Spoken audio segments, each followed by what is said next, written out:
میرے رسول پاک صلی اللہ علیہ وسلم کا ایک فرمان ہے مصنف عبد الرزاق میں، یہ حدیث آپ نے آج یاد رکھنی ہے۔ نبی پاک صلی اللہ علیہ وسلم نے فرمایا کسی آدمی کے نماز اور روزے سے متاثر نہ ہونا، پہلے دیکھ لینا کہ وہ امانت دار ہے کہ نہیں۔ کسی کے نماز روزے سے متاثر نہیں ہونا، پہلے دیکھ لینا کہ دیانت دار ہے کہ دیکھنا لوگوں کی جیبوں پہ کتنی نظریں ڈالتا ہے۔ فرمایا بہت سارے نماز روزے والے دھوکے بازی کرتے ہیں، دیانتی نہ کریں، اپنے عہدے کا پاس رکھیں، اپنے منصب کا خیال رکھیں۔ عہدہ جس جگہ آپ موجود ہیں آپ کی ذمہ داری ہے۔ میرے رسول پاک صلی اللہ علیہ وسلم نے فرمایا ہر بندہ تم میں سے نگران ہے، اور جو اس کی رعایا ہے اس کے بارے میں اس نے جواب دینا ہے۔ کبھی بھی بددیانتی نہ کریں۔ ہم لوگوں کا پہلے اعتماد حاصل کرتے ہیں، پھر اس اعتماد کو ٹھیس پہنچاتے ہیں۔ اس کا نقصان پتہ کیا ہوتا ہے؟ دنیا میں سب سے کمزور شخص وہ ہوتا ہے جس پر کوئی اعتبار نہیں کرتا۔ جس کا اعتماد ضائع ہو جائے وہ آدمی بکھر جاتا ہے۔ کبھی بھی دھوکہ دہی کی پالیسی نہ بنائیں۔ ہم لوگوں سے مفادات لینے کے لیے اپنے رویے میٹھے کرتے ہیں، اور جب کام نکل جاتا ہے پھر ہمارے رویے بدل جاتے ہیں۔ یہ دھوکہ ہے، یہ بددیانتی ہے، اس کو اللہ رسول نے پسند نہیں کیا۔ میرے نبی پاک علیہ السلام نے فرمایا جس میں 3 باتیں پائی جائیں وہ تو منافق ہے۔ اگرچہ علماء کہتے ہیں یہاں منافق اعتقادی مراد نہیں، منافق عملی مراد ہے، لیکن حضور نے فرمایا منافق ہے۔ یا رسول اللہ کون؟ فرمایا وہ بندہ جب بات کرے تو جھوٹ بولے، جب وعدہ کرے تو مخالفت کرے، جب امانت رکھی جائے تو بددیانتی کرے، یہ تو بندہ منافق ہے۔ حضرت ابو نور علیہ رحمہ نے لکھا ہے، فرماتے ہیں محمود غزنوی کا دور تھا تو ایک آدمی محمود غزنوی کے پاس نا اپنا کیس لے کے آیا، مدعی بن کے آیا۔ اس نے کہا بادشاہ میرا کیس بڑا نرالا ہے۔ بادشاہ سلامت نے کہا وہ کس طرح؟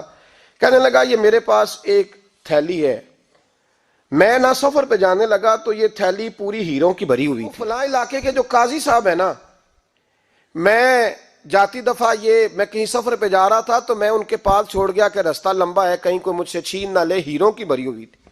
کچھ دنوں کے بعد میں واپس آیا ہوں، قاضی صاحب نے مجھے تھیلی واپس کی ہے تو اس میں ہیروں کی بجائے کھوٹے سکے نکلے ہیں۔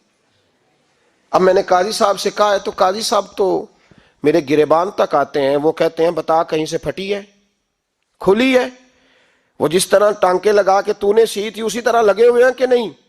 تو حضور لگے بھی بالکل اسی طرح ہے، نہ پھٹی ہے نہ کھلی ہے۔ اب میں لٹ گیا ہوں، میری کل عمر کی کمائی ضائع ہو گئی، کھوٹے سکے کہاں اور ہیرے کہاں؟ تو مہربانی کریں، اور آپ کی بارگاہ میں اللہ رسول کے نام پر حلف دیتا ہوں کہ میں ہوں بالکل سچا۔ محمود غزنوی کہنے لگے تو جا، تھیلی چھوڑ جا، اور جب میں تجھے بلاؤں گا پھر دوبارہ آنا۔ وہ شخص چلا گیا۔ محمود غزنوی اٹھے، دربار برخاست کیا، لوگوں سے کہنے لگے چلے جاؤ میں 3 دن کے لیے سیر کرنے جا رہا ہوں، 3 دن کے بعد لوٹوں گا۔ اکیلے جب رہ گئے نا محمود دربار میں تو محبوب نے چھری منگائی۔ وہ جس تخت پہ بیٹھتے تھے وہاں گدا بچھا ہوا تھا، یہ گدا پڑا ہے نا، وہ گدا بچھا ہوا تھا۔ محمود نے چھری کے ساتھ اس کو پھاڑ ڈالا اور چھری جیب میں رکھی نکل گئے۔ کہنے لگے میرے بعد کوئی میرے دربار والے احاطے میں داخل نہ ہو۔ محمود چلے گئے۔ اب وہ صفائی کرنے والا جب آیا نا، اس نے آ کے دیکھا تو گدا تو پھٹا ہوا ہے۔ اس نے شور ڈال دیا، پہرے دار بھی آ گئے، فلاں صاحب بھی آ گئے، فلاں صاحب۔ اس نے کہا او خدا کے بندو، اس کا گدا پھٹ گیا ہے، وہ تو مار ڈالے گا۔ اس نے کہا تھا سوائے صفائی اور نگرانی والے کے دوسرا آئے کوئی نہ، اور یہاں آیا بھی کوئی نہیں، پہلے دن ہی پھٹا ہوا ہے تو لٹکا دے گا سب کو، کیا کریں؟ شور ہو گیا، سارے دربار کے ملازمین اکٹھے ہو گئے۔ ایک بندہ بولا، کہنے لگا فکر نہ کرو، میں کیسے بندے کو جانتا ہوں، اس طرح سیے گا کہ جس نے پھاڑا ہوگا اسے بھی پتہ نہیں چلے گا کہاں سے پھٹا تھا، ایسا بہترین رفو کرے گا کہ پتہ بھی۔ اس نے کہا یار ہم سارے 1 مہینے کی تنخواہ دیتے ہیں، تو بندہ بلا۔ وہ بلا لیا اس کو، اس کا نام محمد رفو گر تھا۔ وہ آیا، اس کو گدا دکھایا، اس کا یار اس طرح سینہ پتہ نہ چلے۔ اس نے کہا فکر ہی نہ کرو، میں بڑا کاریگر ہوں۔ بڑے بڑے کاریگر لوگ نہیں ہمارے ملک میں پائے جاتے، کوئی نشان چھوڑتے ہیں پیچھے؟ بڑے کاریگر کا پیسے ہونے چاہیے، بڑے بڑے کاریگر بندے۔ آپ یقین کریں ایسا فلسفہ، یہ عمرہ عبادت ہے نا، سرکار دو عالم صلی اللہ علیہ وسلم کی بارگاہ کی حاضری بڑی نعمت ہے نا۔ تو سعودی گورنمنٹ نے پابندی لگا دی، خیر ان کی بھی زیادتی ہے، اس طرح کی پابندیاں شریعت اسلامیہ میں جائز نہیں۔ اللہ کے گھر مسلمان جب چاہے جا سکتا ہے، لیکن وہ کہتے ہیں جی 2000 ریال دے جس نے 2 سال بعد بھی آنا ہے۔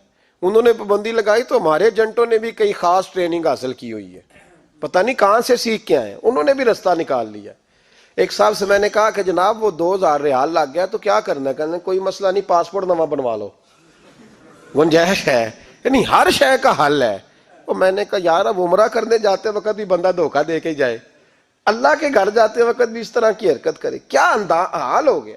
ہر چیز کا لوگوں نے حل نکال لیا، ہر چیز کا لوگوں نے سٹائل بنا لی۔ ایسا نہ کریں، یہ درست نہیں۔ احمد رفوگر کہنے لگا اس طرح سیوں گا کہ پھاڑنے والے کو بھی پتہ نہیں۔ ان کا پیسے لے یار تو سی دے۔ اس نے سی دی، اگلے شام ہی لا کے بچھا دیا گدا۔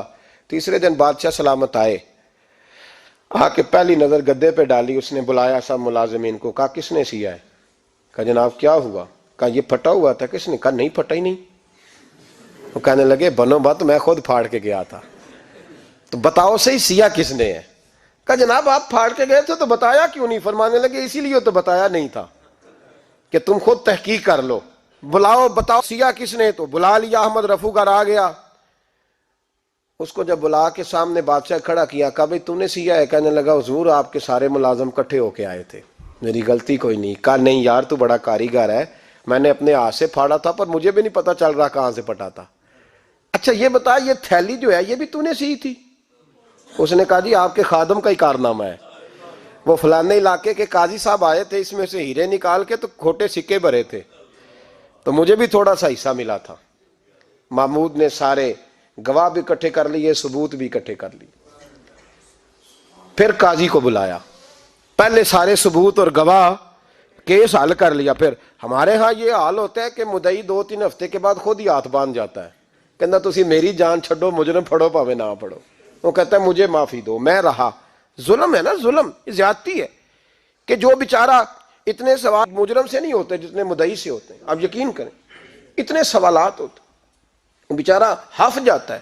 یہ طریقہ درست تو نہیں، ایک لٹ گیا اور دوسرا طرح طرح کے سوالوں کے جواب دیتا پھرے بیچارہ۔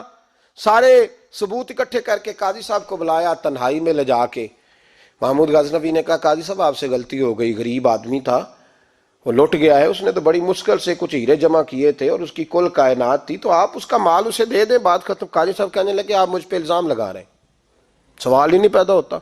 آپ میری داڑھی دیکھیں، آپ میرا اعزاز دیکھیں، دنیا جانتی ہے میں اس کا۔ قاضی صاحب انسان بھول ہی جاتا ہے، بندہ بھول جاتا ہے، غلطی ہوگی، مال نے کہا نہیں سب کہا میں تنہائی میں پوچھ رہا ہوں، میں اس وقت پوچھ رہا ہوں جب دوسرا موجود کوئی نہیں، آج توبہ کر لے، میں کچھ نہیں کہوں گا، تو میری زبان پہ اعتبار کر، تجھے پتہ ہے میں جو کہتا ہوں اس پہ عمل بھی کرتا ہوں، باز آ جا۔ پر قاضی نے کہا نہیں میری غلطی کوئی نہیں۔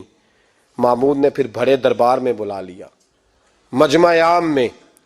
مہلت کے دنوں میں جو توبہ کر لے وہ بچ جاتے ہیں، لیکن لوگ رسوائیوں کے دنوں میں پھر واپس لوٹتے ہیں اگلا گھر دیکھ کے، پھر حالات اور طرح کے ہو چکے ہوتے ہیں۔ جب بڑے دربار میں قاضی کو بلایا، بھائی تو مانتا ہے کہ نہیں؟ اس نے کہا نہیں۔ تو کہا بلاؤ احمد رفوگر کو۔ جب وہ احمد رفوگر آیا تو بوڑھے قاضی کی ٹانگیں کانپنے لگی، جملے ٹوٹنے لگے، لفظ زمین پر گرنے لگے، بات صحیح نہیں ہوتی، زبان لڑکھڑانے لگی۔ محمود کہنے لگے قاضی میں نے تجھے کہا تھا وہاں مان جا بات، اب بڑے دربار میں بول۔ تو جب قاضی صاحب کی گردن خود بخود جھک گئی تو دنیا سمجھ گئی، کہا نکل جا میرے دربار سے۔ محمود بولے نکل جا، اتنی تجھے عزت دی، اتنی بڑی تنخواہ دی، قاضی بنایا، اور یہ تھوڑی سی رقم کے لیے، تھوڑی سی رقم کے لیے تو بددیانت ہو گیا، چل چلا جا، نکل۔ قاضی دربار سے نکلا تو لوگ لعنتیں برسانے لگے۔ کل جو دکانیں چھوڑ کے سلوٹ کرنے آتے تھے وہ کہنے لگے اس کی عمر دیکھو، اس کے کام دیکھو، دیکھو اس نے کیا کیا۔ گھر گیا، بچے جن کے لیے پاپ کمایا تھا، جنہاں لی تو پاپ کمائے ہن کتھے نہیں ہو تیرے کر دے۔ وہ بچے کہنے لگے ابا جی ہم تو سکول مدرسہ جانے کے قابل نہیں رہے، امید تھی کہ بیوی ساتھ دے گی۔ وہ کہنے لگی میں میکے کیسے جاؤں گی، گلی کی عورتیں طرح طرح کی باتیں بناتی ہیں۔ اور بھائی کامیابیوں کے بڑے سربراہ ہوتے ہیں، کوئی کامیاب ہو جائے تو سارے کہتے ہیں میری سپورٹ سے ہوا ہے، ناکامیاں ہمیشہ یتیم ہوتی ہیں، ناکامیوں کا کوئی سربراہ نہیں ہوتا۔ جب تک تو قاضی تھا تو بڑے بات تھی، ہر بندہ کہتا تھا رشتہ دار ہے، رسوائی ہو گئی تو وہ تیری آنکھ ہو یا سنگ ملامت کی چبھن، کون پہنچا ہے میرے درد کی گہرائی تک، دور شہرت میں تو یاروں نے کیا یاد بہت، ساتھ آیا نہ کوئی کوچے رسوائی تک۔ اور میاں صاحب کہنے لگے ساری عمر ہی آٹا گد ہے، میں لکھاں کیتے نہیں پیڑے، اب وقت آیا ہی تے محمد بخشا کوئی نہیں ہوں بیٹھا نیڑے، حالات ہی بدل گئے۔ قاضی خاموشی سے اندر چلا گیا، اپنی رسوائی سمیٹ کے بستر پہ لیٹا، نہ روٹی کی بھوک لگی، نہ پانی کی پیاس لگی، نہ نیند آئی، ساری رات تڑپتا رہا۔ سویرے گھر والوں نے دروازہ کھولا تو روح پرواز کر گئی تھی، دنیا چھوڑ گیا۔ حضرت ابو نور علیہ رحمہ بولے، فرمانے لگے یاد رکھو کبھی بددیانتی نہ کرنا، کبھی۔ یہ تو محمود غزنوی کی عدالت تھی، قیامت میں رب کریم کی عدالت لگے گی۔ اور فرمایا وہاں تو گواہی دینے والا احمد رفو گر تھا، قیامت میں تو تمہارے اپنے ہاتھ پیر گواہیاں دیں گے، ہمارا اپنا وجود گواہی دے گا۔ اور فرمایا یہاں تو لانتے دنیا دار برساتے تھے، وہاں فرشتے ہوں گے۔ اور قاضی کو تو موت آ گئی تھی، قیامت میں تو دوبارہ موت بھی کوئی نہیں آئے گی، وہاں تو رہنا ہے اور سہنا ہے۔ اتنی بددیانتی معاشرے میں، اتنی بددیانتی ہر جگہ۔ اس معاشرے کا بھی کچھ بنے گا جہاں دوائی بھی خالص نہ ملے، یا دوائی میں بھی بددیانتی ہو۔ لوگ اپنے بچے کو آکسفورڈ یونیورسٹی میں پڑھانے کے لیے غریبوں کے بچوں کے رگوں میں جو دوائی اتارے وہ بھی 2 نمبر۔ اتنا بڑا بھی کو بددیانت معاشرہ ہوتا ہے کہ لوگ یہاں تک دھندا کریں، یہاں تک کہ لوگ لوگوں کی زندگیوں سے کھیل جائیں اور ہمیں احساس تک نہ ہو کہ کوئی مر جائے گا، کوئی ڈوب جائے گا، کیا بنے گا۔ اور جس نے وہ اپنی رجسٹر کی دوائی کی، اس نے 2-4 لاکھ روپیہ لیا اور اس نے یہ نہیں سوچا کتنے انسان میری وجہ سے مریں گے۔ قتل صرف یہ تو نہیں ہوتا گولی مار کے مار دینا، لوگوں کی زندگیوں سے لوگ کھیل جاتے ہیں، لوگ تباہی کر جاتے ہیں، لیکن بددیانتی سے باز نہیں آتے۔ میرے رسول پاک علیہ السلام کے غلاموں، نبی پاک صلی اللہ علیہ وسلم نے ذرا سی بددیانتی، اور صحابہ کا یہ مزاج تھا، اتنی سی بھی کبھی ان سے غلطی ہوتی تو تڑپ